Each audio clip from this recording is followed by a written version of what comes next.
Ξεκινάμε. Έχουμε το όπλο εδώ πέρα. Το τόστρε. Μια δυνατή σφαίρα στην κοκακόλα. Προσέξτε. Εντάξει, το Η γάβει. κοκακόλα είναι... Δεν ακούγεται τίποτα, κάτσε μην κάνει μπαμ στα χέρια μου. Είναι παγωμένη. Πάυση. Όχι, ναι. Εντάξει. Τι γίνεται όταν χτυπάμε την κοκακόλα που είναι παγωμένη. Πάυση. Θα κάνεις αντίστοιχο μέτρες εσύ.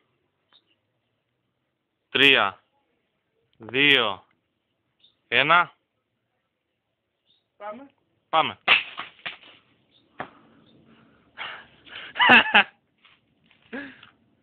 Πού πήγε κοντά.